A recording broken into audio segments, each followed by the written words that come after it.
Mr. President, one of the questions we've been hearing from voters here is, how do you plan to deport the millions of people? I mean, there's probably 12, 13 million people under Biden alone that have come here. And how will it work? It's going to work that we get the bad ones out first. They're coming in from prisons. They're coming in from jails and mental institutions. How will you find them? We're going to find them through local police. Look, the local police, they're so phenomenal. I love them. They love me. I think I have 97% support. They know everything. They know the first names. They know everything. And it's a new category. I don't know if you've heard this, but I came up with this one: migrant crime. There's violent crime, there's migrant crime. We have a new category of crime. It's called migrant crime. And it's going to be worse than any other form of crime. You look at New York City, what's going on where they attack police. They want to fight police officers. Our criminals don't even do that so much, okay? I've never seen they're having fistfights with the police officers in the middle of the street. And we have to do something about it. These are tough people. Don't forget, they're not sending their finest. I know all the leaders of the South American. Well, they really hit you when you said that in 2020. You said they're sending it. Doesn't matter. And now, all these years later. Everything turned out to be right. Well, CBC is telling us that. Unfortunately.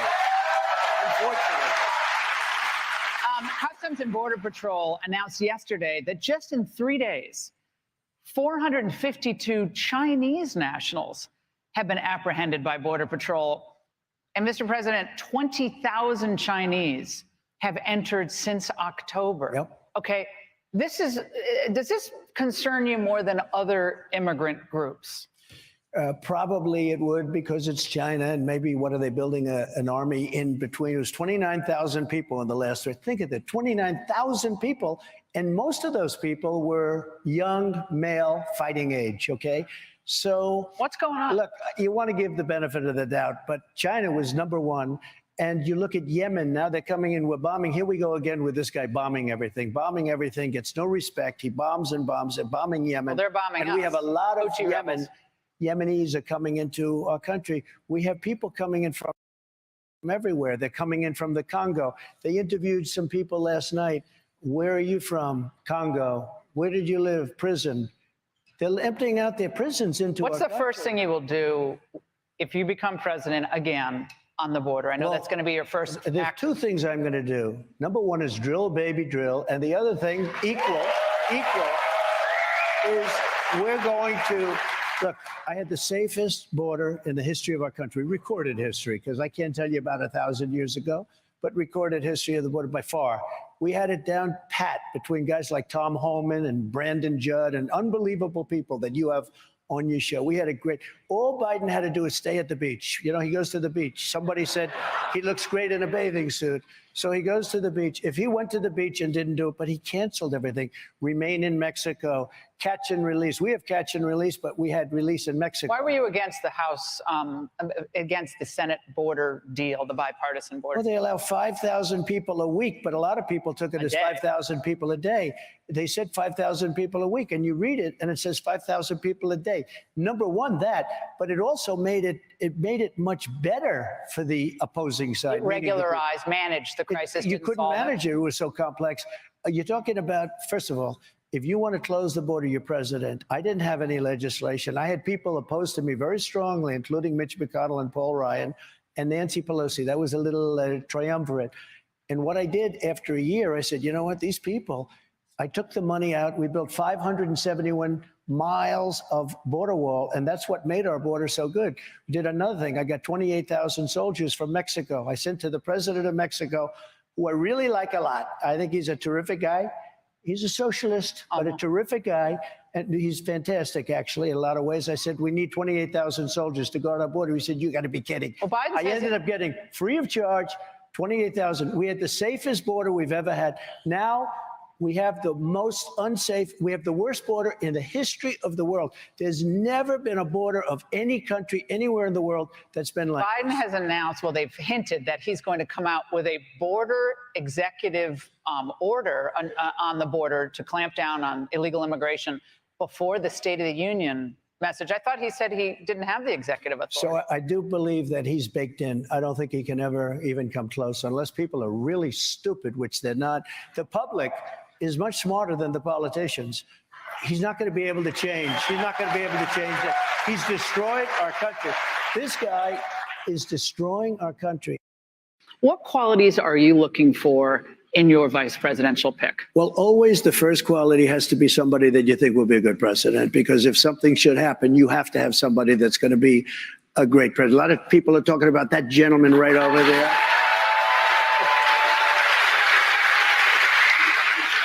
And he's been so great. He's been such a great advocate. I have to say, this is in a very positive way, Tim Scott.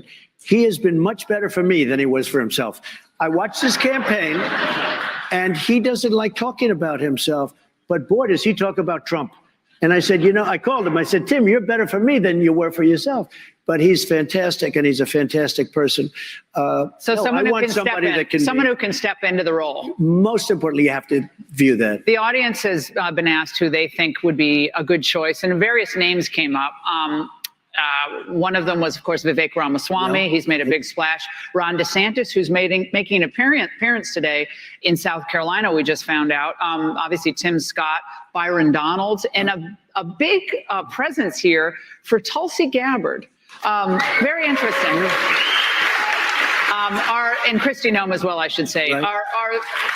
Are they all on your short list? And when can we expect that you will announce your choice? The one thing that always surprises me is that the VP choice has absolutely no impact. It's whoever the president is. It just seems.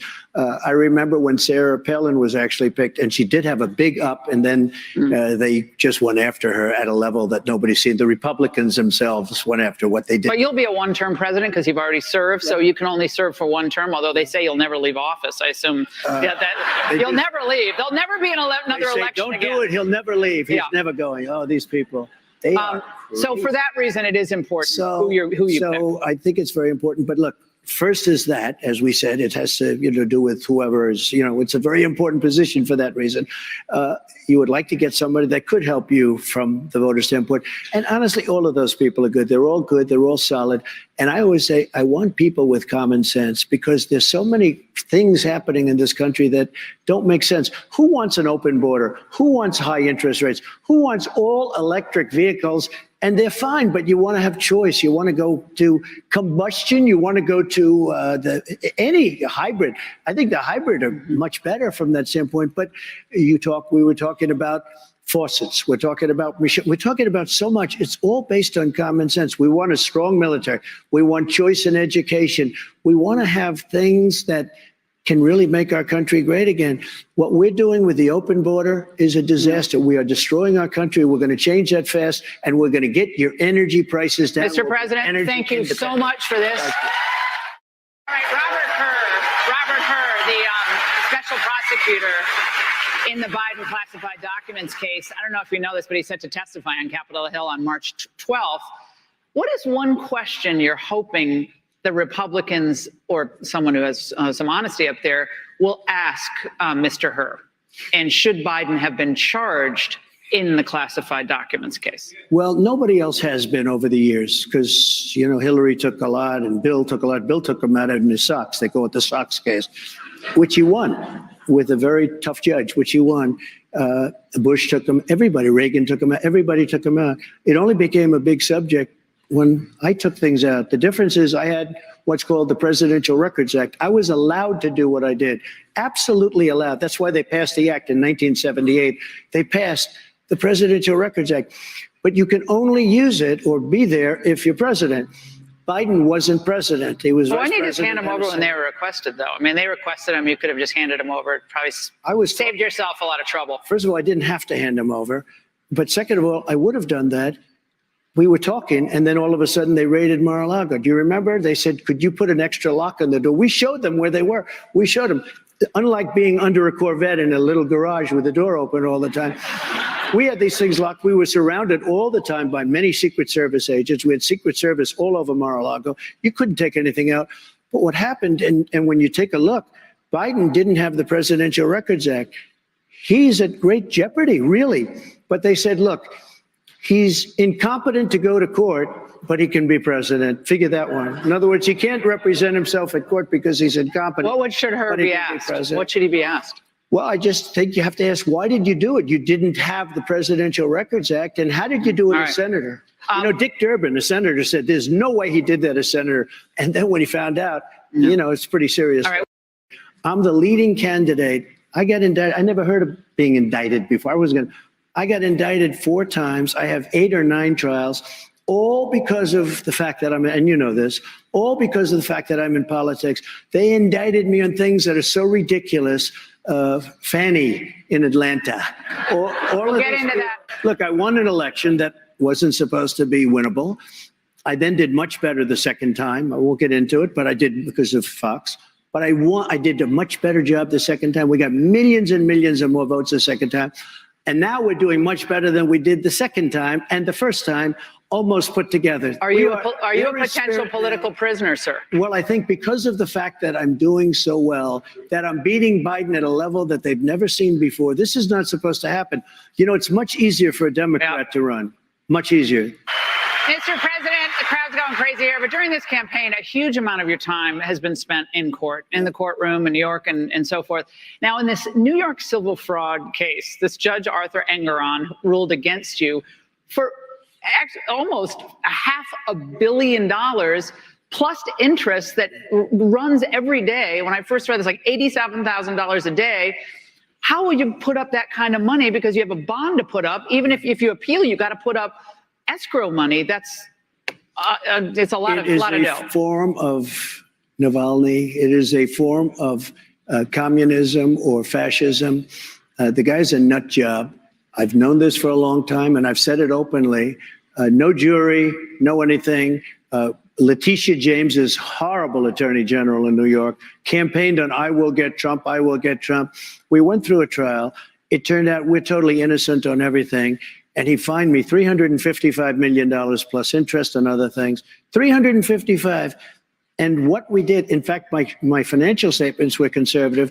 Everybody made money. There was no victim. The bank gets up and says, we love this guy. I mean, they You love paid Trump. back the loans. 100%. No defaults, no anything. The bank asked me to, banks lend money. That's how they make money. They asked me, would I borrow some money? They asked me. I didn't need the money. I had a lot of cash. And what happens is this guy ruled that I was guilty before the trial started. He didn't even know anything about it. He ruled that a house in Florida called Mar-a-Lago is worth $18 million when it's worth from 50 to 100 times that. Would you give up one of your properties to settle this? Look, we have, I wrote this out because it was so great. I just looked at it. People call up, all of your friends, the lawyers call up. They say, it's the most egregious punishment anybody's ever seen. Tim Scott knows that. He sees it. The 8th Amendment. Excessive bail shall not be required, nor excessive fines imposed, nor cruel and unusual punishment inflicted. That's the 8th Amendment. Excessive fines. This is a state court I ruling. have a fine. Yeah. I did business with a bank and insurance companies that loved me. They still do business with me. They wouldn't do business with. But you have the practical. You're a practical man. You have a practical question, which I thought about a lot last night because it's such a huge amount of money. You have to decide whether you're going to put up that bond and escrow to appeal. Are you going to do that? And where are you going to get the money? I'll tell you what we're going to do. Number one, we'll have a lot of cash, but that doesn't mean he can take it. I mean, you know what he did? I think he looked at my cash and he said, well, we'll take all of his cash. This is all coming out of the White House. This is everything that you see, whether it's that one or the DA. In the DA's office, in Bragg's office, he has his top people from the DOJ working in the district attorney's office in New York. Nobody knows that. Everything is coming out. This is all election interference. They're trying to damage me so they can win another election. They want to do. You ever just say to yourself, I'm done. This is what they. Why? A lot of people would have said, I'm going to come out. Why are you staying in this? I can't because I want to make America great again. It's not great right now, and we can do that. We can do that. Laura, we can do it. We can get it fixed. It's harder now. It would have been so much easier if we just finished off that. Everything would have been so perfect. We had the border set. Everything was set to rock and roll. We had no. So you feel like you have an obligation to America because it's all coming in on you now. If I From didn't criminal to civil if I to didn't the run, money. I got everything. I've become an expert at law. If I didn't run, I wouldn't have any of these lawsuits. You know that. None of them. they would have gone on to the next. And look, Nikki has no chance, but if she ever did, they would go after her the same way. These are vicious people. These are vicious, sick people. They're sick. And this judge is sick. He got overturned on this case so far, overturned by the appellate division 4 times already on this case. Do you expect the Supreme Court's going to overturn this? You're going to have to preserve your federal claim here below. So you're going to have to say we have a constitutional claim here against this excessive fine. And there are constitutional hurdles you're going to have to cross. Are you going to expect the Supreme Court would interfere in a state court decision? I've never seen such support on a decision before. Truckers, everybody, they're saying we're not going to deal in New York. People are leaving New York. I've never seen support like this. I think there's a lot of pressure on the court system of New York to do what's right. You borrow a small amount of money by comparison, you pay it back. The bank is in love with you. And by the way, this is a time, and a lot of the audience doesn't know, banks are doing very badly with commercial loans. They're not getting their money back. They're in default, everything. This was a perfect loan. I did a favor to this bank. I borrowed money. I paid it back. It was already done. Just one second. I pay it back. And then this guy uses this. It was just a weapon. They come after me and they charge me many times the money that you're talking about.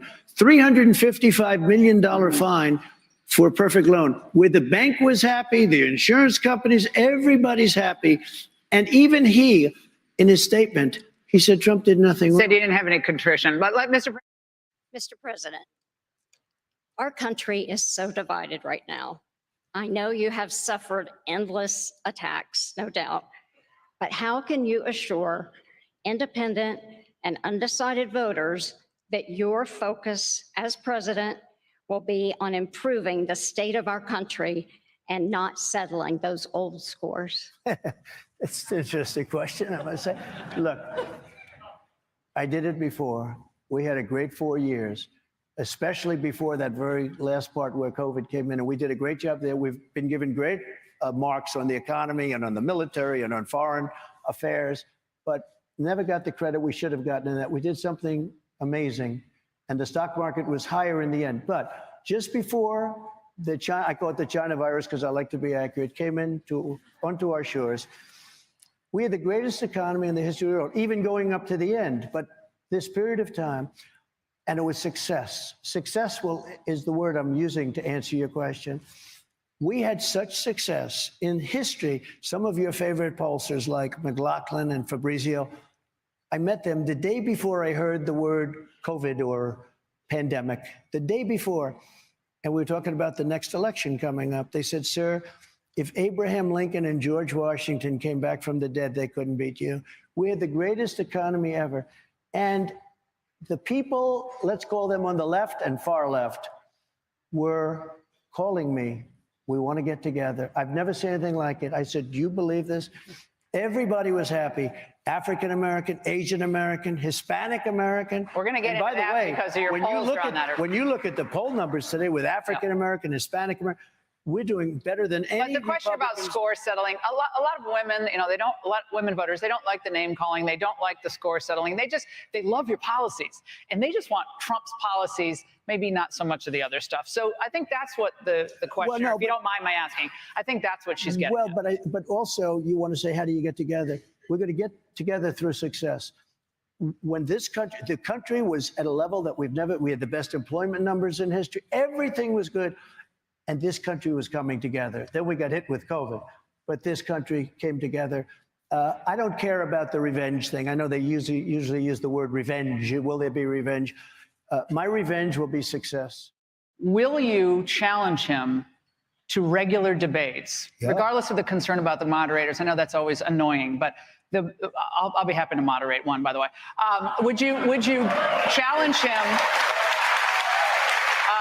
Come on, Joe, you can do it. Will you challenge him to a debate regularly on focused specific topics? In other words, so it's not a wide-ranging, just one debate on foreign policy. Well, I'll do it right now on your show. I'll challenge him right now, and we can do you can do anybody you want. I'll take anybody from CNN, which is doing very poorly in the ratings, by the way, as you probably know.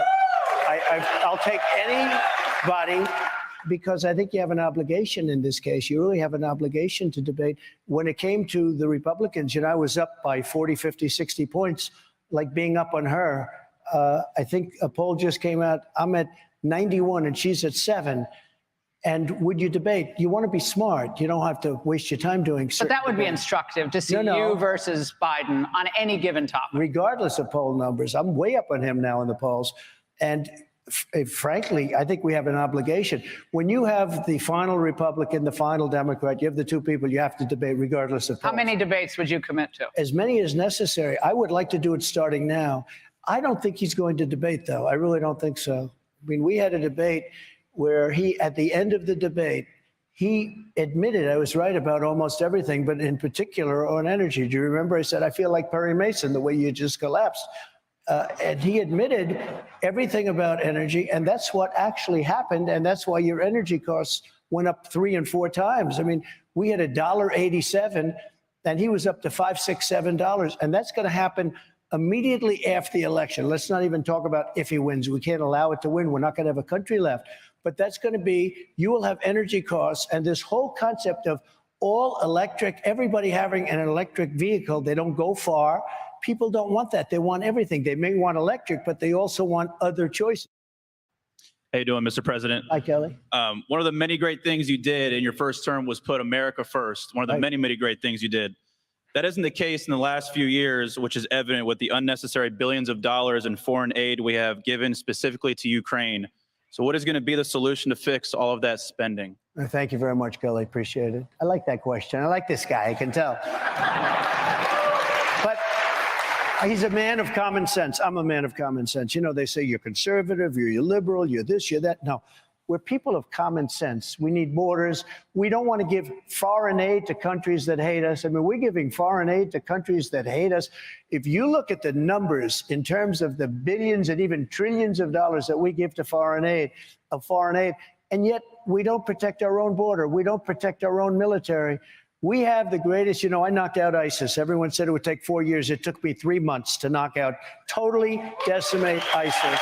We took out Soleimani. We took out al-Baghdadi.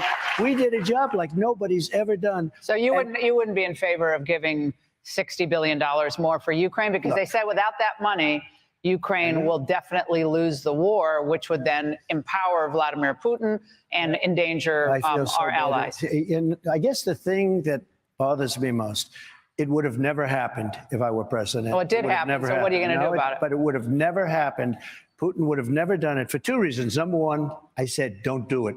He would never have done it. And the other reason was oil prices were low. At $40 a barrel, Yeah. it doesn't work. What would you At do now? $100 a barrel, he made a fortune during this war. So what I would do is, first thing I get on the phone is with the European nations who are in for 25% of what we're in. We're in for over $200 billion. They're in for $35 We billion. spent about $100 billion so far, but it will be 160. It's a difference of $150 billion. They've got to start paying up. You know, it affects them much more than it affects us. We have an ocean in between us. They don't have that ocean in between. They have to start paying up. And you know why they haven't paid? Because nobody asked them. Biden doesn't call. Does Biden lie awake at night, sleeping, cursing? He turns for another reason, not for the reason we're talking about, sweating, saying, we got to get more. We've got to get them to pay up because there's $150 billion difference. I feel very bad. Remember this. You're really up against a war machine in Russia. Russia, what they do? They defeated Hitler. They defeated Napoleon. You know, they're a war machine. They're a much bigger country. Orban, who I think is a fantastic guy. A lot of people don't like him because he's a little bit on the tough side. He is the prime minister of Hungary. And he said, and he came out very strongly, they asked him, what's going on? The whole world is collapsing. He said, if the United States elects Donald Trump, it'll all end. Everybody was afraid of Donald Trump. It'll all end. And I believe that's true. Nancy, your good friend, your very good friend, Nancy Pelosi, was on MSNBC earlier today with your other good friends, accusing you of something which took my breath away. Watch. What does he have on Donald Trump that he have to constantly be catering to Putin, telling Putin, go into these countries, NATO countries? I think it's probably financial. Your response. She said you're going to abandon NATO and Putin has something on you. So I know the real Nancy Pelosi. She's highly overrated. Let me just tell you about Nancy. I I went in. It's all sound bites. You know, with them, it's all misinformation. Everything is dis and mis. Little difference. Dis and misinformation. I went in, got in, and I stopped Nord Stream 2. Most people don't know what that's the Russian pipeline. The most important economic deal, plus, I call it economic plus, much more than economic, ever. I stopped it. I told Germany, you're not having it. I told all of Europe, you're not having it. Anybody that wants to have it, they're not dealing with you. I ended it. That's the biggest deal ever in the history of Russia. They're going to supply Europe with oil and gas. I ended it. Biden comes in and he vetoed what I had done. It was done. Nord Stream 2 was done, and he approved it. But he ended the Keystone pipeline, which is our pipeline, which should have been approved. Yeah. When people say that about Russia, and Putin would even say to me, he said, you treat us very bad. I had sanctions on Russia that nobody's ever put there before. In fact, Biden took them off. It's just misinformation. Anybody that walked in and ended, and remember this, Putin took land from every president of our last 5, except for one, me. And now he's going for the big one. He's going for all of Ukraine. No. He's going for all of Ukraine, not this a little piece. He's going for all, and that's under Biden. People around the world are expressing outrage over the death of Alexei Navalny, of course, in a horrific Russian prison. You posted on Truth Social about it. You said that his death made you more aware of the political circumstances here at home. It's happening here. Specifically your rivals. I want to give you the chance to expand on that, because obviously your opponents have used that to say, again, pro-Putin, don't care about human rights or freedom, the freedom movement. And so what does that mean when you said it made you more aware of your circumstances here? Navalny is a very sad situation, and he's very brave. He was a very brave guy because he went back. He could have stayed away. And frankly, probably would have been a lot better off staying away and talking from outside of the country as opposed to having to go back in, because people thought that could happen, and it did happen. And it's a horrible thing. But it's happening in our country, too. We are turning into a communist country in many ways. And if you look at it, I'm the leading candidate. I got indicted. I never heard of being indicted before. I got indicted 4 times. I have 8 or 9 trials, all because of the fact that and you know this, all because of the fact that I'm in politics. They indicted me on things that are so ridiculous. Fanny in Atlanta. We'll get into that. We're going to get into that in a moment. But we're going to get into my favorite DA in a moment. But do you see yourself as a potential political prisoner in the United States, because that's their goal, is to put you in jail behind your bars, right, for the rest of your life? If I were losing in the polls, they wouldn't even be talking about me, and I wouldn't have had any legal fees. If you had retired from politics, would all these cases? If I were out, I think, although they hate me so much, I think if I got out there still, let's pursue this guy. We can't stand this guy. Look, I won an election that wasn't supposed to be winnable. I then did much better the second time. I won't get into it, but I did because of Fox. But I did a much better job the second time. We got millions and millions of more votes the second time. And now we're doing much better than we did the second time and the first time, almost put together. Are you a potential political prisoner, sir? Well, I think because of the fact that I'm doing so well, that I'm beating Biden at a level that they've never seen before. This is not supposed to happen. You know, it's much easier for a Democrat to run. Much easier than all right, we're going to take a quick. They're trying to damage me so they can win another election. They want to do. You ever just say to yourself, you know, I'm done. This is what they. Why? A lot of people would have said, I'm out. Why are you staying in this?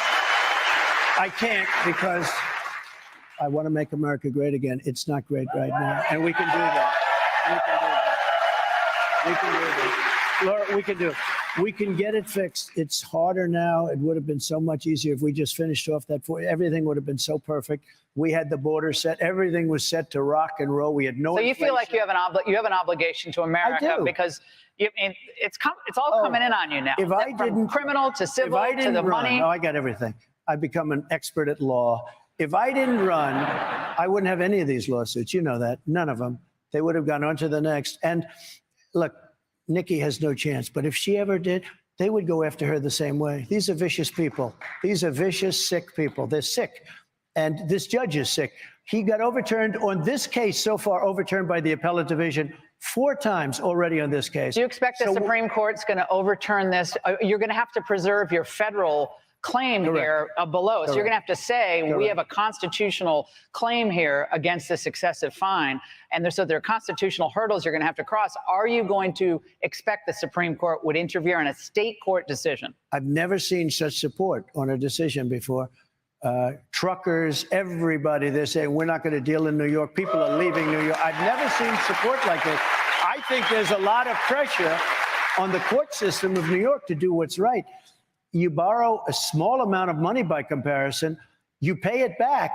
The bank is in love with you. And by the way, this is a time, and a lot of the audience doesn't know, banks are doing very badly with commercial loans. They're not getting their money back. They're in default, everything. This was a perfect loan. I did a favor to this bank. I borrowed money. I paid it back. It was already done. Just 1 second. I pay it back. And then this guy uses this. It was just a weapon. They come after me and they charge me many times the money that you're talking about. $355 million fine for a perfect loan. Where the bank was happy, the insurance companies, everybody's happy. And even he, in his statement, he said Trump did nothing wrong. So some might see some irony in the fact that you're anti-war and anti-interventionist, and yet you believe there should be no call for a ceasefire in the Israel-Hamas situation, ending the ongoing military campaign by Israel in Gaza.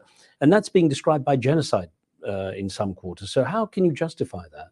Well, it's not genocide. It's a war. And in fact, Israel does more to prevent civilian casualties than any country in human history. And if you look what they've done in Gaza, which is to warn people before they bomb. Nobody else does that. They've sent out 1.2 million pamphlets. They made 20,000 direct human-to-human telephone calls to people before they bomb apartment building. They've made 1.2 million robocalls to everybody who's about to get bombed. They send roof knocker bombs, which they invented.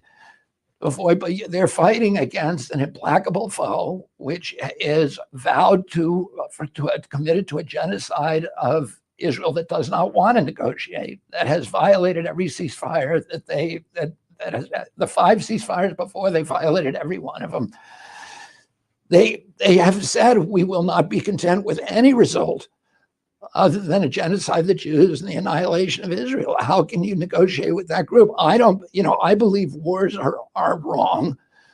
And since in American history, the last war that we fought that was justified was World War II. World War I was not.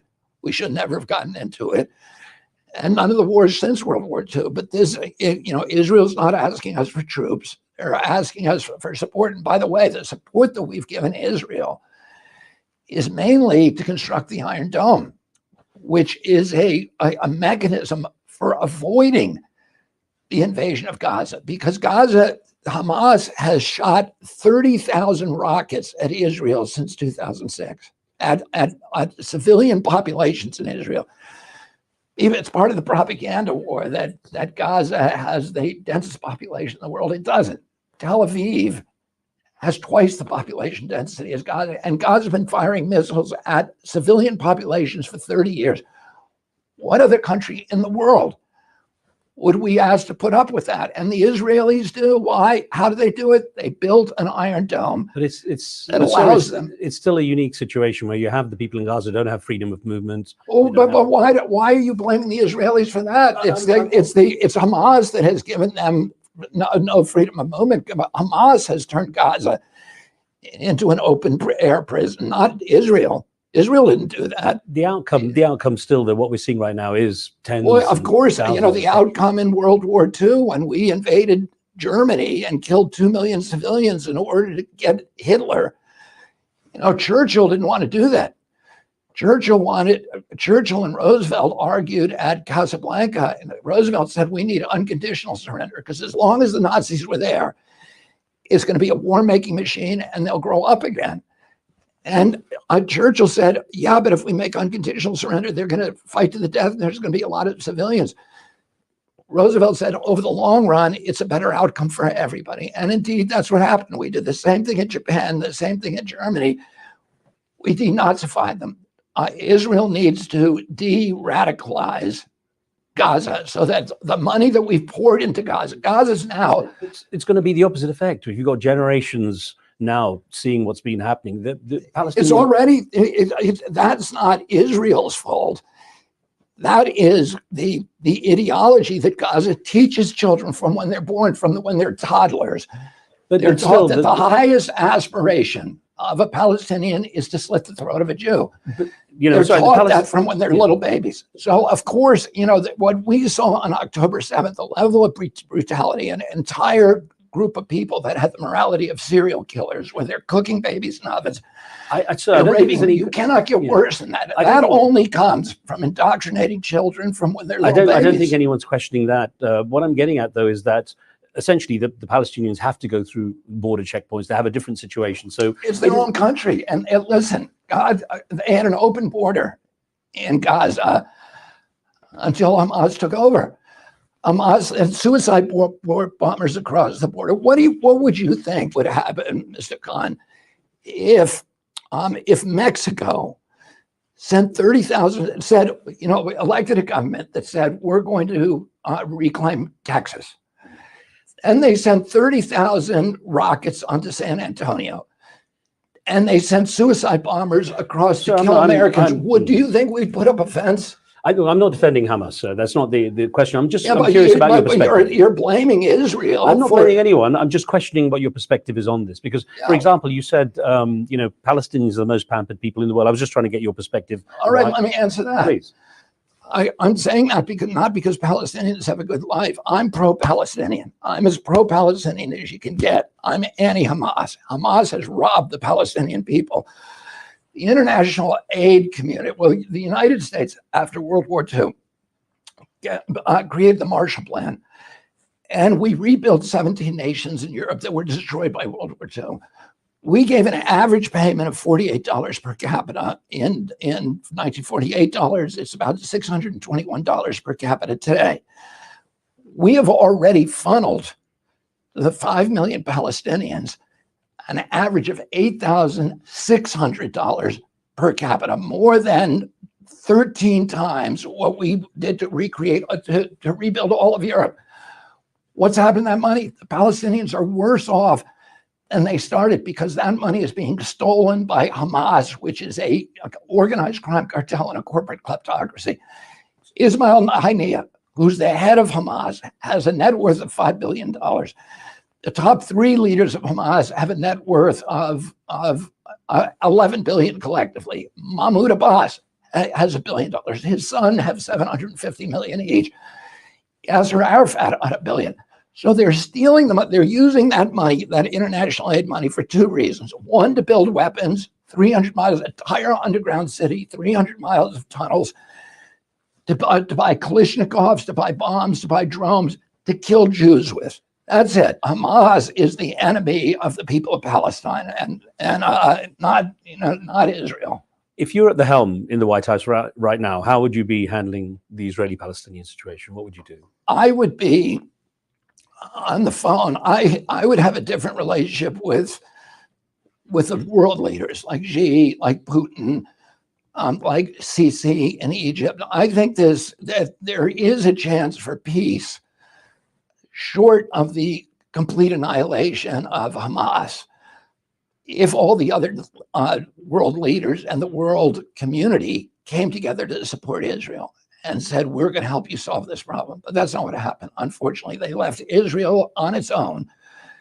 And at that point, Israel doesn't have any options except to destroy Hamas. So, and I'm not a fan of Prime Minister Netanyahu. Most Israelis aren't either. Most Israelis no longer support him, but they do support this policy because there is no future for Israel if they don't destroy Hamas. It seems you've heavily courted, though, the right-wing and libertarian media, appearing on a lot of the shows and podcasts of those key figures. And I wonder to what extent you're limiting yourself there, then. Well, that's not a strategic choice for me. I'll go on to anybody who lets me go on. Oh, it's the liberal media, the CNN, MSNBC will not let me appear in an interview. Occasionally they'll do a taped interview with me, but they'll never do anything live. it's politics is considered a dirty business, I think, all across the world, and your opponents will use every opportunity to target you, whether it's your views, as we'll get onto in a minute, more of your views, but also, for example, that you had drug addiction when you were younger. It went on for a few years, and were actually arrested and convicted for that. How much are those kind of weapons against you going to be effective in limiting what you can achieve? Well, I don't think that particular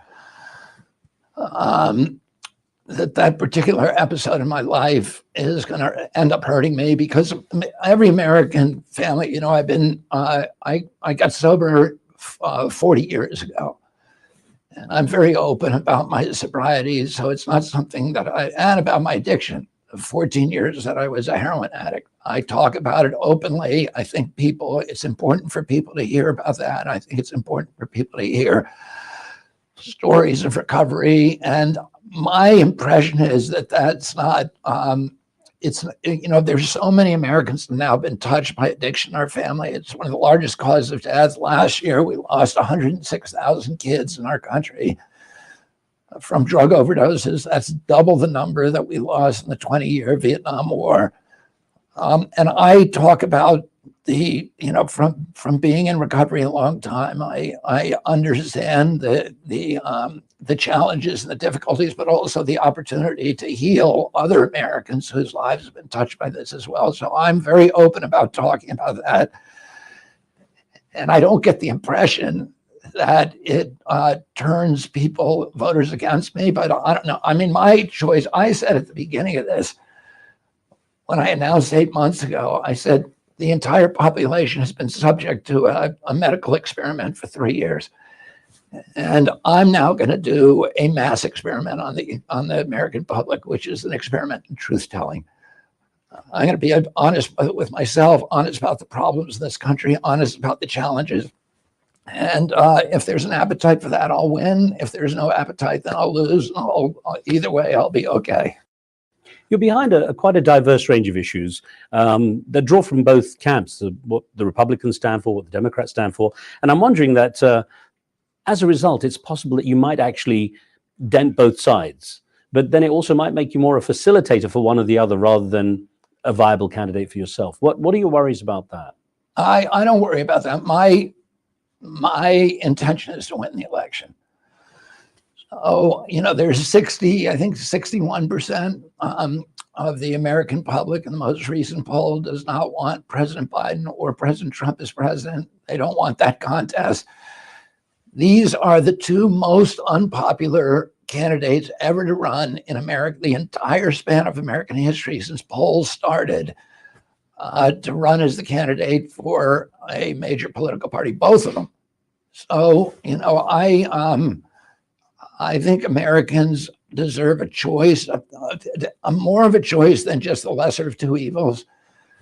That there should be other opportunities for them, that they should have. They're entitled to somebody who's going to inspire them, to make them believe in our country again. And I don't think they're getting that from the two political parties. If stuck with either of those, if it came to that, which would be the worst? I don't have a plan B. I'm intending to win this election. Congress ought to impeach crooked Joe Biden for attacking his political opponent by weaponizing the DOJ, FBI, and even local DAs and attorney generals against his opponent, me. They ought to do that. As Byron York, did you ever hear of Byron York, great writer? From the Washington Examiner said, quote, the Justice Department forbids prosecutorial interference with elections. Very simple. The guidelines are very clear. Now, he's just writing the rules. He's a great talent, and he's writing the rules, and he's quoting the rules because nobody knows them. No, not even lawyers seem to know them. Federal prosecutors and agents may never select the timing of any action, including investigative steps, criminal charges, or statements, for the purpose of affecting any election or for the purpose of giving an advantage or disadvantage to any candidate or a political party. Now, so they're saying you can't be doing what they're doing to me now because we're in the midst of an election. We just had 3 beauties, and actually 4, including the islands. We won them all in landslides. You're not allowed to do what they're doing. You've got South Carolina coming up, Michigan coming up, And then Super Tuesday coming up in 2 weeks. And they want me so badly, these guys, because you know what? We're beating Biden we're clobbering this guy. Who the hell wouldn't? We're beating him. Prosecutor deranged Jack Smith is in a very big hurry. I mean, this guy is working so hard. He's a crooked guy, deranged Jack Smith. He's a prosecutor. They brought him out to try and do damage, and he's done a lot of damage to a lot of people, and he's been overturned by the United States Supreme Court unanimously. But he always fails because he goes too far. He's an animal. But he's not allowed to say why, but the reason has been obvious all along. He wants Trump to be tried and convicted so that we get hurt for the November 5th date. And he's not going to hurt us because this is my poll numbers today are much higher than they were 3 months ago because of this. Our poll, it's actually our poll because we're all in this thing together. We're all in this mess together. We're going to straighten this country out. We cannot let this injustice stand. And that's why I will fight crooked Joe Biden's weaponized persecution at every step, and we will win. We're going to win. This is going to be the biggest win ever. This is going to be bigger than 2016. Be bigger than 2016. We had the strongest border. We had the strongest border in the recorded history of our country, by far. We had it down to a level that they'd never seen before. We built 571 miles of wall. We had it down. We were going to build another 200. It was all done. Then the election was rigged and we couldn't put it up. We had 3 weeks. It was all there. And all they had to do is put up the slats, put them up. It was all done. 200 miles, actually built 300 miles more than I said we were going to do. All they had to do is put it up. And they, you know what? They took over and they didn't put it up. They sold the stuff for 5 cents on the dollar. Think of it. For 5 cents, and it's expensive. It's what the Border Patrol wanted. You know, I wanted concrete slabs, and they wanted to have steel, rebar, and concrete, all three. And they were right. You had to have a fence to see through. I said, what the hell do you have to see through? What are we looking at? They wanted a fence. I did everything, even the panel on top. You know, it's called an anti-climb panel. You know that? Because it makes it very hard for people. Do you ever watch these people with 70 pounds of drugs on their back? They go up. They're unbelievable. They're like athletes. But when you have the panel, the anti-climb panel, it's very hard for them to get across. So I gave them everything they wanted. 571 miles we built. And that's why that happened. And that's why we had such good numbers. And then I had another 200 miles that was ready to be installed, would have been done in 3 weeks. And these guys said, we don't want to do it. And I said, they want open borders. Nobody believed it. Why would they want open borders? They either hate the country or they're stupid. And they're not stupid because anybody that could cheat on elections the way they do is not stupid. So they either hate the country or they're stupid. So we are going to close up the border like we had it. We had the best border ever.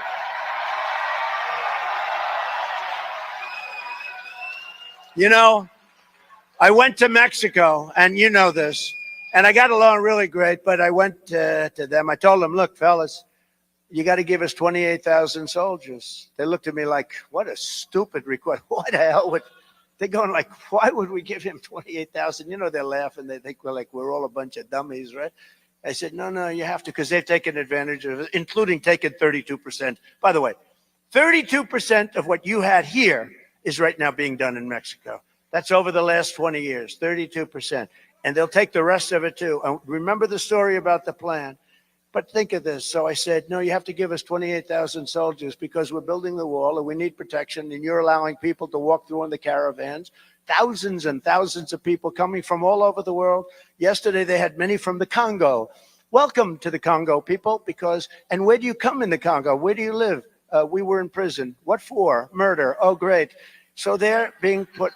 And who can blame? They're coming from Africa. They're coming from Asia. They're coming from different parts of the Middle East. They're coming from Yemen. We're bombing Yemen. You know, here's this idiot is again bombing. When I came in, they were bombing. I got to stop. You don't have to bomb. Every bomb is $1 million. You know that. 1 million. Every time you see a little flash, it's $1 million. But more importantly, you're killing a lot of people. You don't have to kill the people. We don't want to kill people. We want a solution to things. When we win back the White House, we will have no higher priority than ending the weaponization of this horrible legal system that is developed around us. It's a horrible, horrible thing that's taking place. You talk about democracy. This is a real threat to democracy and restoring fair, equal, and impartial justice in America. We have to have that because we don't have that now. The decision yesterday in New York, you may have read about it. Crooked judge, crooked judge. He's a crooked judge. By a radical left-wing judge was a lawless and unconstitutional atrocity that sets fire to our laws like no one has ever seen in this country before. That happens in banana republics. It doesn't happen in this country. The case is a complete and total sham. It's a sham case. There were no victims, no defaults, no damages, no complaints, no nothing. There was nothing. The actual bankers who were involved in the loan transactions that were talked about testified at the trial. They said that Donald Trump was a highly sought after whale. They called me a whale. I don't know if that's good or bad. I don't know if they meant a whale from the standpoint of being a little heavy or a whale because I got a lot of money. But I think they meant the second. But he's a whale of a client. We love him. He's a whale of a client, one of the strongest personal balance sheets that they've ever seen. And he was actually very overqualified for the loan. I didn't even need this loan. Those banks earned more than $100 million in profits doing business with me and my companies. They were very happy, and they testified that way. The expert witness, one of the most respected anywhere in the country, anywhere in the United States, said that my financial statements were the best that he's ever seen. That's not bad. The best that he's ever seen. This was a case of satisfied banks and insurance companies, which made a lot of money dealing with me and a lot of very happy money and good money. Great financial statements, the best, really great financial statements that didn't even include the most valuable asset, the Trump brand. Ironclad disclaimer. Do you know what a disclaimer is? We have an ironclad disclaimer. That's like buyer beware. It means do your own due diligence. Don't believe what you're reading. It's all good, but don't even believe it. Go out and do your own due diligence. You have to do that. We had an unbelievable disclaimer and the amazing properties, some of the best all over the world and highly underleveraged. We're very underleveraged as a company. I had very little debt, a lot of cash because we built a great company. And, you know, unlike these other politicians, I knew it would happen. I didn't think it would be this much, but I knew I would lose $1 billion or $2 billion if I was honest running for president and being president. And that's what I lost, maybe a couple of $1 billion. And it was the best thing I ever did because we've made our country, we made it great. They've blown it, but we're going to make it greater than ever before. We're going to make it greater than ever before. But these other guys, they go in, they have no money. All of a sudden, they're rich. Look at Nancy Pelosi. She's worth like $150 million. The judge, one of the least respected in New York State, said that Mar-a-Lago in Palm Beach, Florida, now you don't really know too much about it, but it's very valuable real estate, let me put it that way, was worth $18 million in order to try to make his case. By doing that, he brought the values way down. He tried to make his case when in actuality, it's worth anywhere from 50 to 100 times that amount. And the appraisers say that. That's not me saying it. The biggest broker in Florida said it. Wait till you hear about the unconstitutional gag order. That's going to be great. The this judge, he gagged. He doesn't want me to talk. You're not allowed to talk because when you hear me talk, you'll say, oh, wow, this is a corrupt system. The case was brought under a consumer fraud statute that has never, ever been used before for this purpose. In fact, a very unfriendly media company, they hate me, said that they studied litigation going back many, many years, and no case, not one case was ever brought like this in the history of New York State. This is the only one. I wonder if they were doing that for political purposes or for election interference. This is merely an election interference ploy by a crazed lunatic attorney general. Did you ever see this attorney general? She's a lunatic working closely with a very bad judge. No jury was allowed. I wasn't allowed a jury. You're not allowed a jury because under the statute, they have the right to do whatever they want to do. It's so unconstitutional.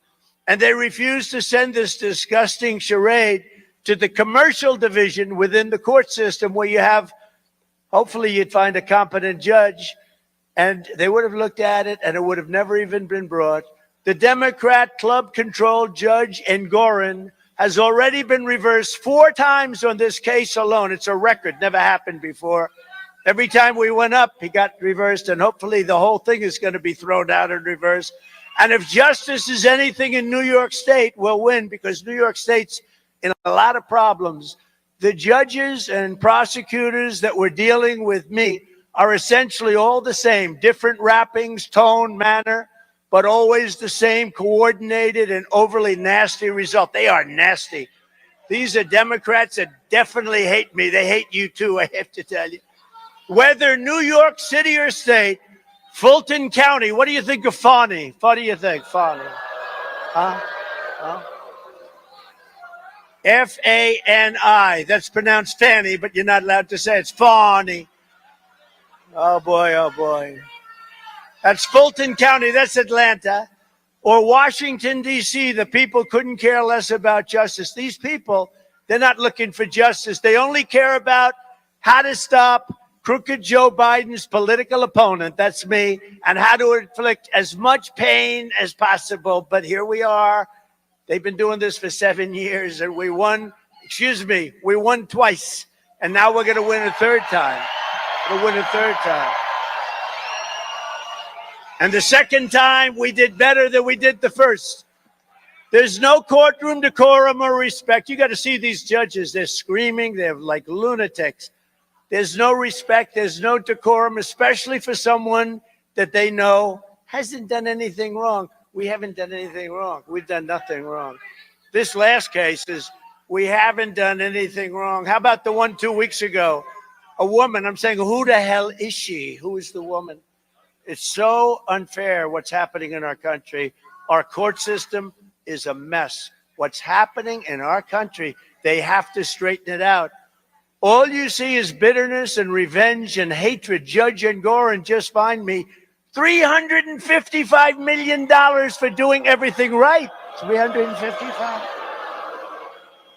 And these repulsive abuses of power are not just an attack on me. They're really an attack on you and all Americans. It's a disgusting thing. I deal with a bank. The bank is happy. There's no victims. There's no anything. $355 million. I paid off a mortgage for a tiny fraction of that amount. I borrowed money, and they wanted me to borrow the money. I didn't even need the money. They want, because that's what they do. They loan money, and they like to loan it to good people. So they loan me money, and they charge me a fine in New York State. Nobody's going back to New York State. A lot of people are leaving, a lot of businesses. But they fined me $355 million. It's the law. Nothing like this has ever happened. This judge is a lunatic, and if you've ever watched him, and the attorney general may be worse, You ever watch her? I will get Donald Trump, her campaign. I will get Donald Trump. I promise I will get him. She knows nothing about me, She says, I will get him. As a result of this decision, businesses are going to flee New York State. They already are, taking with them tens of thousands of jobs because they can't subject themselves to this. And if this persecution of political opponents continues, no one will want to do business in the United States of America any longer. We will truly become a third world country. We are already in many ways, if you look at our border, we are worse than a third world country because there's never, ever in history been a border like that. Joe Biden and the fascists that control him are a threat to democracy. They're a threat to democracy. Now, he's not smart enough to know that, but he's got people that control. The guy can't even walk off a platform. No, he can't find the stairs. He can't put 2 sentences together. And I'm not going to imitate him because every time I imitate him, they say Donald Trump couldn't find his way off. No, every time, because they're fake news. That's a lot of fake news back there. A lot of fake news. So, how much of a disadvantage is it to you that you've never held political office? I know you've considered it a number of times, but especially as politics is one of those areas in which those relationships that are built over long-term periods of time are important. Well, I had those relationships because my family name and access. I burned a lot of those relationships during the COVID pandemic by going against the orthodoxies. But in terms of the voters, I think it's an advantage to not be, in most people's minds in this country, what's happening inside of the Beltway is I'm not going to use the word corrupt, but is distasteful.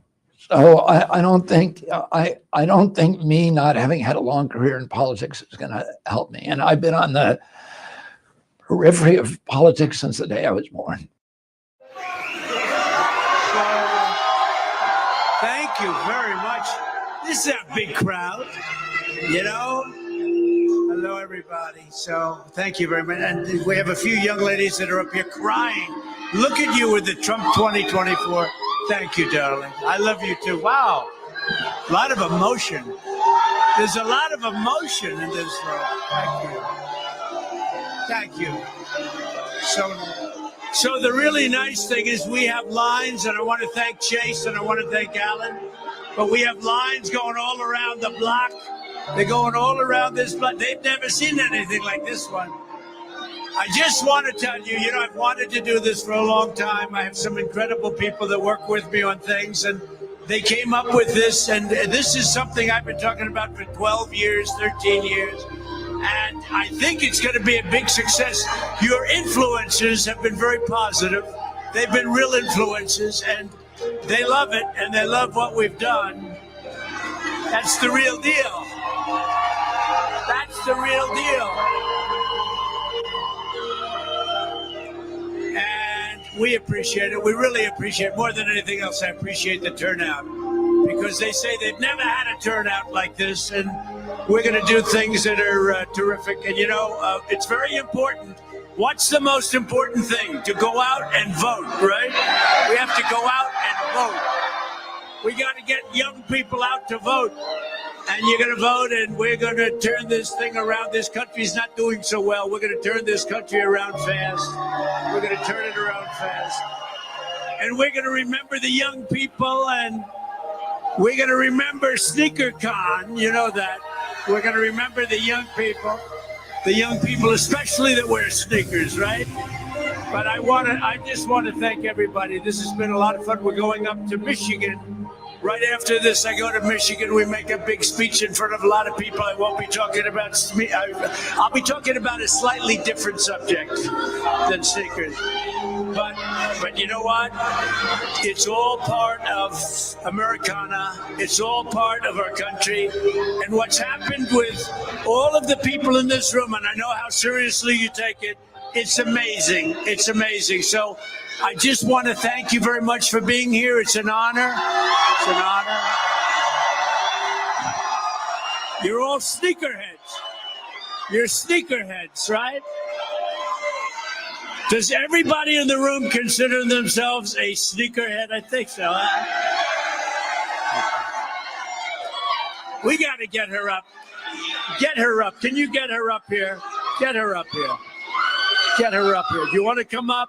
Come on up. There's such emotion, such beautiful. Come on up. Come on up. Look at this young lady. Let's go. Get her up here. Look at this woman. She's so great. I think she's more of a political person than a sneaker person, but whatever. Come on up. Wow. Look at that.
Thank you very much. That's beautiful. Thank you. So everybody, again, it's been an honor. You stay around and have a lot of fun. These guys do a fantastic job. A great honor to be invited. It's a slightly different audience than I'm used to, but I love this audience. And go out, have a good time. We love you all. Thank you very much. Thank you, everybody. Thank you. Thank you very much. Have a good time.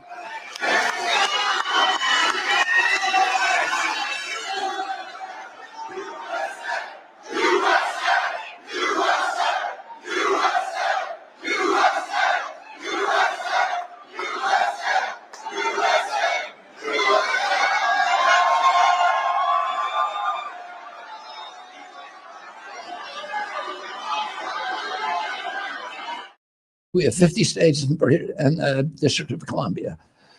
And they all have different rules, and they're very arcane and Byzantine and complex. So, but in total, I have to get 1 million signatures. President Biden and President Trump will be on all those ballots for free. But for me, I need to organize grassroots efforts to get those signatures, and we're doing that. We're way ahead of where we projected.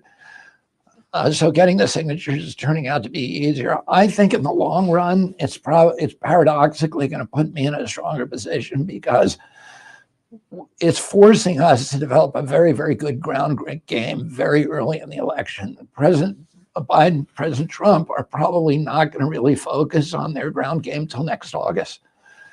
And then they have 2 months to put it together. But I will be building our army. We already have 50,000 volunteers in the field and many, many more coming in every day. I mean, if you judge by my poll numbers, my campaign is going very well. The Gallup poll that came out shows me with the highest favorability rating of any other candidate. In fact, I'm 10 points behind, about 10 points in front of either President Biden or President Trump. And then the recent polling by high gravitas polls, like the Harvard-Harris poll, New York Times Siena poll, shows me outpolling President Biden and President Trump among all Americans under 45 years old and among independents, which is now the biggest voting group. Interestingly enough, you're also in the unfavorable ratings lowest, so you're actually really kicking it there too. Yeah, I'm above water. I don't know why that is, because literally I went about a decade of my life when I was involved in vaccine safety advocacy with thousands of articles written about me, and all of them negative. So to me, it's encouraging somehow my favorability has survived that. Specifically, how do you respond to the allegations of collusion? To the DNC allegations, they're completely false. They said that we were secretly colluding, but the evidence with a super PAC, that on my campaign was secretly colluding with a super PAC, but the voter application that they're offering as evidence is on our website. So there clearly was no secret. This is just another effort by the DNC to avoid an election and try to remove candidates who are opposing President Biden from the ballot using the legal system. The correspondence that has been recovered by Judicial Watch shows that the Secret Service was ordered by higher ups in the DHS and the White House to deny me Secret Service protection, regardless that the Secret Service had produced a threat assessment that showed that I was at an elevated risk. This is troublesome because we're living at a time when many Americans believe that the federal agencies have been weaponized for political purposes. And this is proof positive that that's happening, even with the Secret Service, which has always been sacrosanct. I'm the first presidential candidate in history that has been denied Secret Service protection after requesting it. And there is no other. And it's been given to at least 30 times other presidential candidates early, so prior to the 120-day period. And, when President Carter was president, And my uncle and President Carter did not like each other.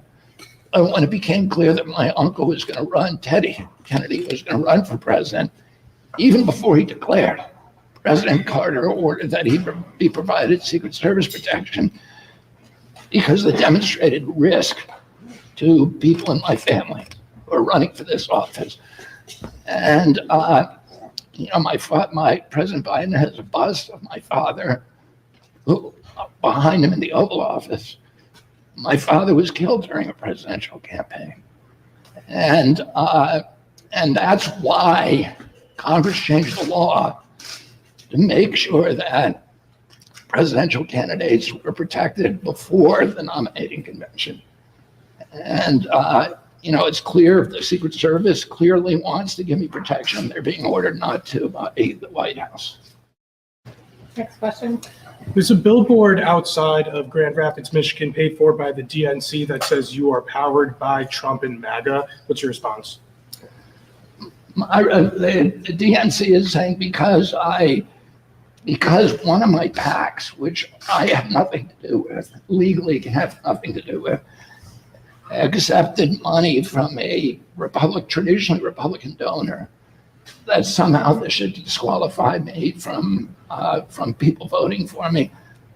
We get money from Democrats, from Republicans and independents, and I'm proud that we're reaching across party lines, that we're trying to bridge the divide. President Biden says that he's trying to bridge the divide, but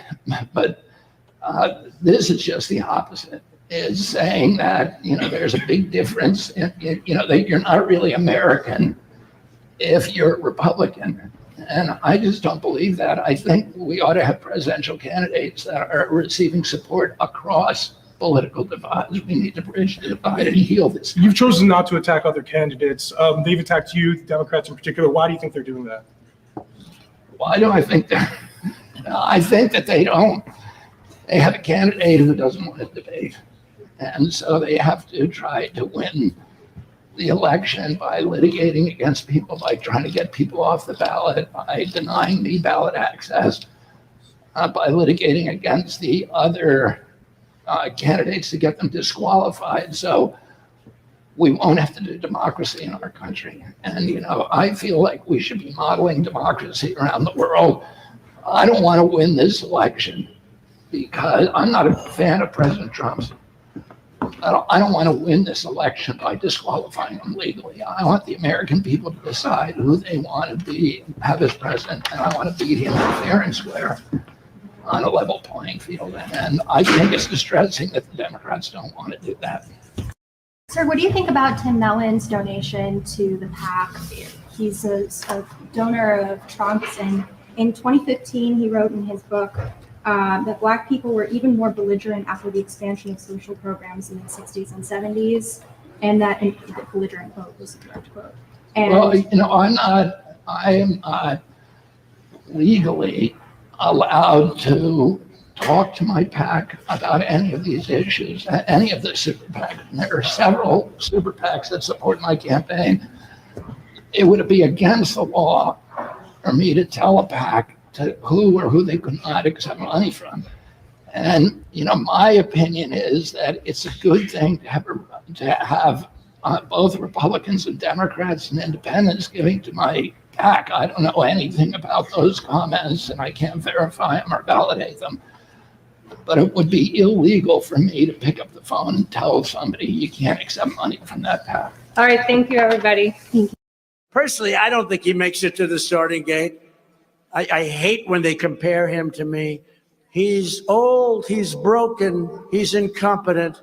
But let's also talk about Trump. I stand up here, I make these speeches all the time. We have the biggest crowds in history.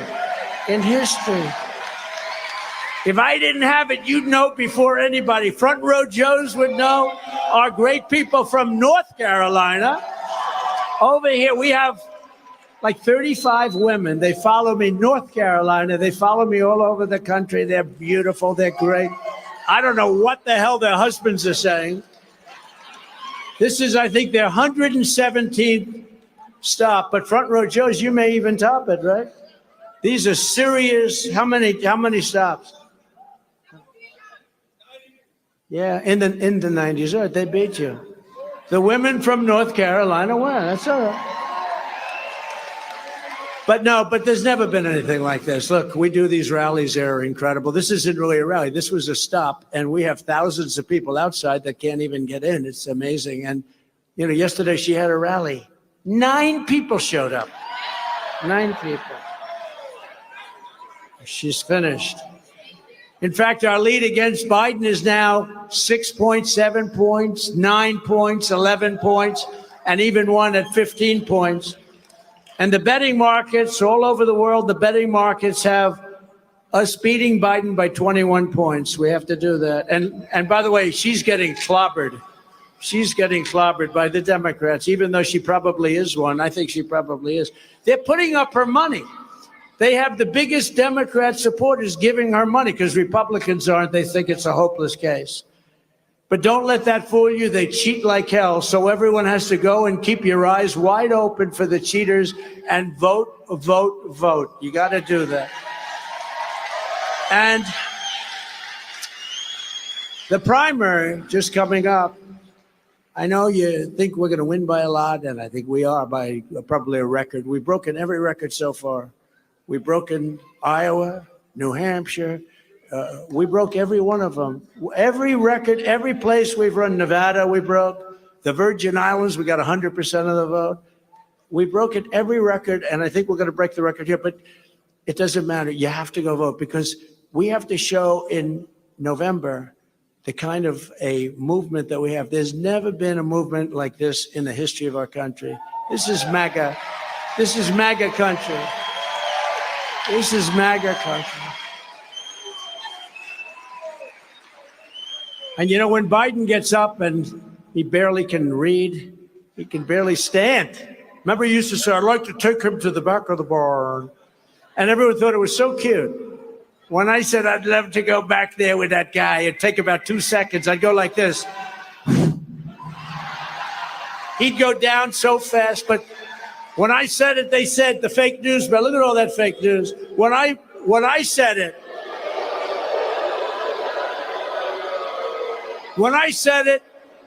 they said, he's a fascist. He's a fascist. When he said, oh, isn't that nice? When I said it, they said he's a fascist. No, I'm not a fascist. They also said years ago, remember Hillary Clinton? I don't call her crooked anymore. I use that term for Joe. We don't need to. We don't care about her so much. To me, she's beautiful, Hillary. She's a very beautiful woman.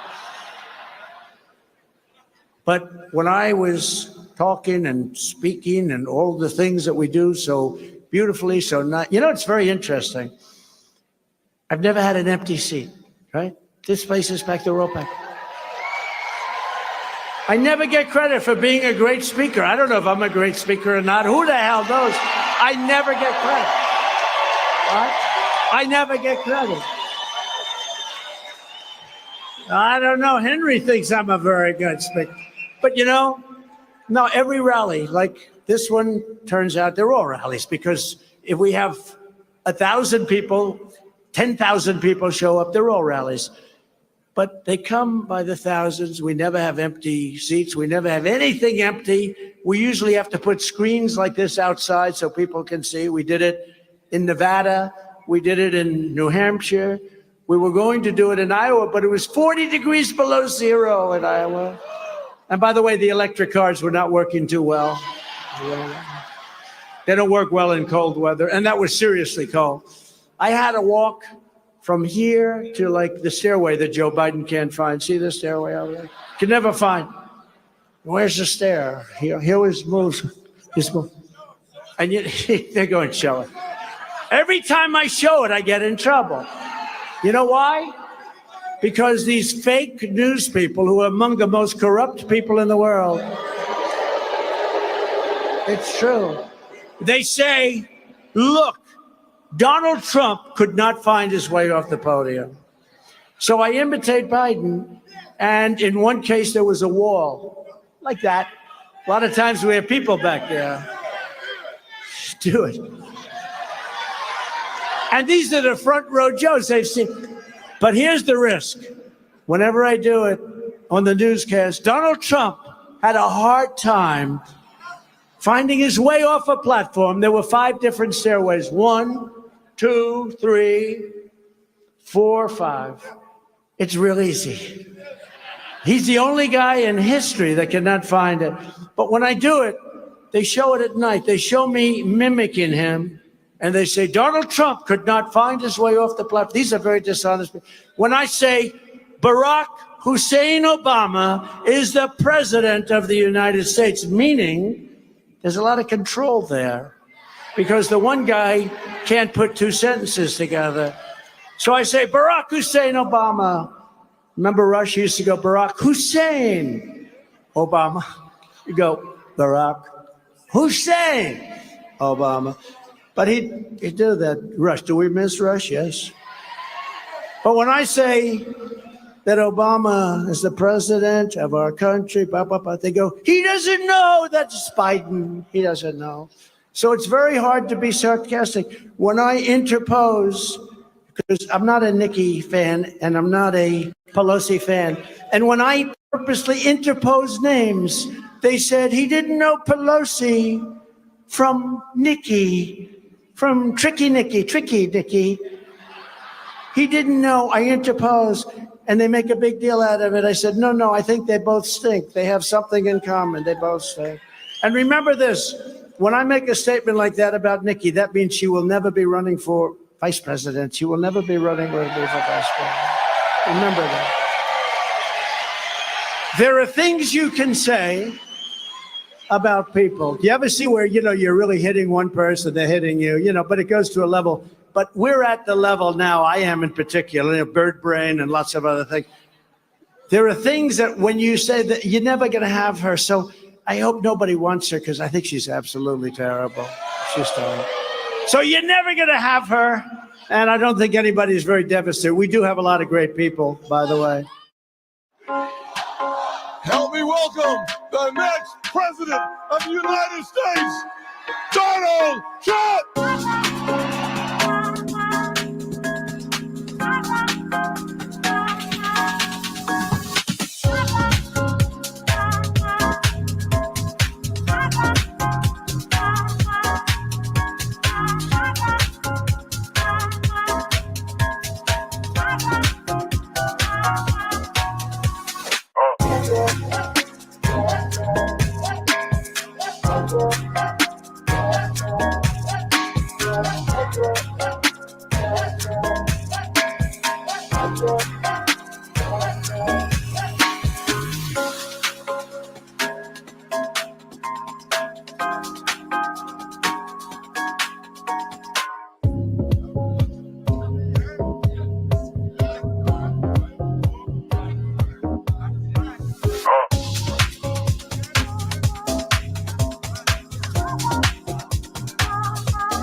That's for sure. I will never let that happen to you. It's not going to happen. Henry wouldn't let it happen either, frankly. The radical left Democrats want Nikki Haley because they know she's easy to beat. Look at her polls. Her polls are terrible against Biden. She wants to gut Medicare and Social Security and raise the retirement age by 10 years. How about Social Security? You have another year to go, and then you learn It's not a year. It's going to be 11 years to go. I don't know. Somehow some people aren't going to like that too much. That's what she wants to do. She's wanted to do that for a long time. She gave land away to China, but most importantly, I'm beating Biden in almost every poll by a lot, whereas she loses to Biden in virtually every poll. And her numbers, by the way, are tanking. Her numbers are going down. As she gets angrier, crazier, and suffers deeper scars from Trump derangement syndrome. She's got a terminal case, Trump derangement syndrome. Not a nice thing. There are many people afflicted with it. Most of them are gone. On the amnesty bill, Nikki sided with crooked Joe Biden. I sided with the American people. She sided with Biden. Nikki has gone so far left because of her Democrat donors. She's actually got very little money now because they all gave up because she's given, like, there was one poll that said she has no chance. That's pretty tough, 0. I give her a 1%. I don't really mean it, but I give her a 1%. And that she's not just attacking me, she's actually attacking the entire, she is really going after the Republican Party. And that's very bad. We got to beat Biden. We got to beat Biden. 3 years ago, she said, all of us who worked with Donald Trump witnessed the tremendous amount of love and respect he has for our military. He was determined to protect our military. We had many conversations in the NSC meetings about protecting them. He loved our military so much, is what she said. Now she says, well, I don't know too much about him in the military. And on that, though, she was correct. I love our military. You have a big military here. I love our vets. I've taken care of our vets like no president has ever done. No president has ever given the vets what I gave them. I gave her the job at the United Nations, 90% for one reason, because I wanted to make Henry McMaster the governor of the great state of South Carolina. And he's done a great job. Thank you. Thank you very much. And Peggy, thank you for being here. Thank you, Henry. Nikki is also political best friends with a guy named Mitt Romney. Has anyone ever heard of him? That's not a good thing. Who has run, really, I mean, he's been run out of office, essentially. Remember, he was with the mask running down Pennsylvania Avenue with Antifa. I said, this guy's not good. No, he didn't run because he couldn't have had my support. And in Utah, he couldn't have won the race. He could not have won. So he didn't leave very easily, but he left. He's gone. He's gone. Unless he changes his mind, maybe he will. I hope he does. Then he goes down in defeat. And she seriously thought about supporting a gentleman named as Barack Hussein Obama. Well, it's right on the tape. I don't know if they're going to put up that tape, but it's right on that tape. Barack Hussein Obama, she wanted to support him, and she decided to go with Romney instead. That's all we have to know about her. It's don't want to waste a lot of time on her because we have much more important subjects, so we'll get to it. But then crooked Joe Biden came in and began waging an all-out economic war on our great middle class. That's what's happened, by the way. That's what's happened. Let's compare the smoldering records of Bidenomics. How about that name, Bidenomics? With the incredible success we had just 3 years ago under President Trump on Maganomics. You ever hear that term? I just heard it. And I like it. I said, let's use it every once in a while. Let's use it in South Carolina. Under Biden, we've had a 3-year inflation rate of over 30%, and inflation was higher than expected. Yet again, you see, they just announced the numbers 2 days ago. It's back. 60% of Americans are now struggling to pay for their groceries. We didn't have that. And as Crooked Joe himself foolishly pointed out on Sunday, it's not just that prices are getting higher, it's that packages are getting smaller. Thank you for telling that, Crooked Joe. Worst president in the history of our country, by far. In fact, Jimmy Carter is a very happy man because his administration is brilliant by comparison. Under my leadership, you had virtually no inflation, and there was no such thing as Joe Biden's shrinkflation. You ever hear that one? Shrink. That's his new name he comes up with. Under Crooked Joe, energy prices have reached the highest in history. and gas prices have reached $5, $6, and even $7 a gallon. And now it seems like they're going up again. They're doing everything they can. They'll use anybody, send it around. They want to do anything they can. But after the election, they can't. We can't let them win. We're not going to have a country. But after the election, if a tragedy happened, like happened 3 years ago, that was a tragedy. What happened? That was a tragedy. Look what's happened to our country. Our country's gone to hell. But if a tragedy happened, you'd see prices, energy prices go up double and triple. 3 years ago, under my leadership, we had energy independence and soon would have had energy dominance. We're going to be dominant all over the world. We were behind Saudi Arabia, Russia. Within the first year, we were way beyond them in terms